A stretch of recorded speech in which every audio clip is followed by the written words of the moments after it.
حضرت علی المرتضیٰ رضی اللہ عنہ فرماتے ہیں تین چیزیں ایسی ہیں جس سے کسی شخص کو بھی چھٹی نہیں ہے۔ کئی صورتوں کے اندر عورتوں پر مخصوص ایام میں نماز روزے کی چھٹی ہے۔ مرد بوڑھا ہو جائے، بیماری یا سفر میں ہو تو جمعے کی چھٹی ہوتی ہے۔ اسی طرح شیخ فانی کے لیے روزے کی چھٹی ہے، رخصت ہے۔ لیکن فرمایا کہ تین چیزیں ایسی ہیں کہ اس میں کسی کو رخصت نہیں ہے، کسی کو بھی چھٹی نہیں ہے۔ وہ تین چیزیں کون سی ہیں؟ فرمایا والدین کے ساتھ حسن سلوک کرنا، چاہے مومن ہو چاہے کافر ہو۔ والدین کافر بھی ہوں تو ان کے ساتھ بھی حسن سلوک کیا جائے گا۔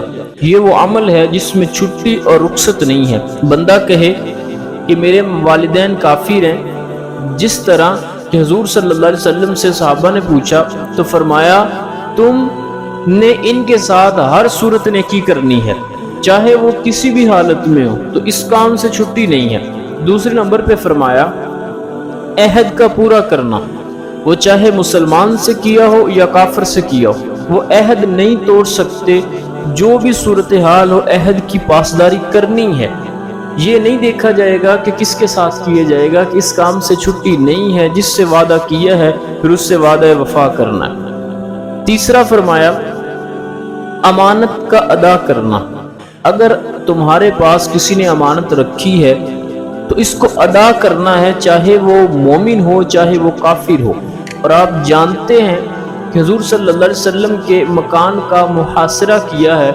آقا کریم صلی اللہ علیہ وسلم ان کے محاصرے سے نکل گئے، لیکن حضرت مولا مرتضیٰ رضی اللہ عنہ کو اپنے بستر پر لٹایا اور فرمایا صبح اٹھ کر ان کی امانتیں دے کر آنا، وہ خون کے پیاسے ہیں۔ لیکن حضور صلی اللہ علیہ وسلم کو خیال ہے کہ ان کی امانتیں ضائع نہ ہوں۔ کسی نے حضرت علی المرتضیٰ رضی اللہ عنہ سے پوچھا اب کو نیند آ گئی تھی؟ حضور صلی اللہ علیہ وسلم کے گمان میں وہ آپ کو بھی نقصان پہنچا سکتے تھے، انہیں تو نہیں پتا تھا کہ چادر میں کون لیٹا ہوا ہے۔ حضرت مولا کائنات رضی اللہ عنہ نے فرمایا ڈٹ کے سویا تھا۔ کہا پھر نیند کیسے آئی؟